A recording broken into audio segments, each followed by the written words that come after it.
So, and the reason I know that's true, that we have not replaced Israel, is because God gave unconditional promises to Abraham, Isaac, and Jacob. They were unilateral. It was just God to them. It wasn't like, if you promise to do this, and there were promises like, if you do this, I'll bless you. But that's not what the covenant to Abraham, Isaac, and Jacob was, that they would bless the whole world, that they would be as the sand of the sea, that they would have this land forever. So it was like a God unilaterally, unconditionally, and eternally giving them a promise of this land. So that's where, if God has promised me eternal life, and I have believed in him, and I've trusted in him, and I know that he keeps his promise to me for that, and he'll never leave me or forsake me, and all of those promises that we have, then his promise to Abraham, Isaac, and Jacob and their descendants is also as sure. And so that's where we feel replacement theology or supersessionism is incorrect, but that God has a plan in the future for the Jewish nation. And like, you know, look at this nation. It shouldn't be here. Never in the history of the world has a nation been dispersed, and they usually assimilate into the other cultures.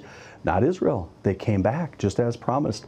And I think once you come to Israel, you say, wow, this is a miracle that they're here against all odds, against all these attacks.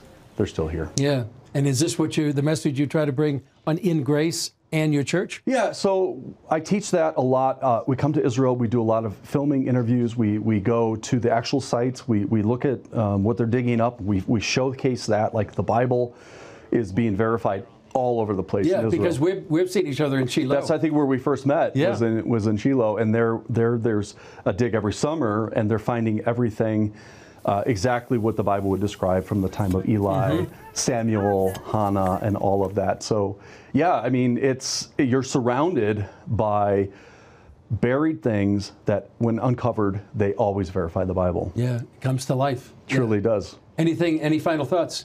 You know, Chris, just I think the blessing of God in Genesis 12:3. I want God's blessing. And I'll tell you this, since we have been emphasizing our love for the Jewish people in our area in Chicago, Illinois, and the Jewish people in America and the Jewish people in Israel, we have had more blessings, and I can't even describe all the things that God has done for our ministry. I don't know for sure this is God blessing us because we're blessing Israel, but I think it is. Yeah, well, it's a great message and a great testimony. Pastor Jim Scudder, great to be with you. Thank you, Chris.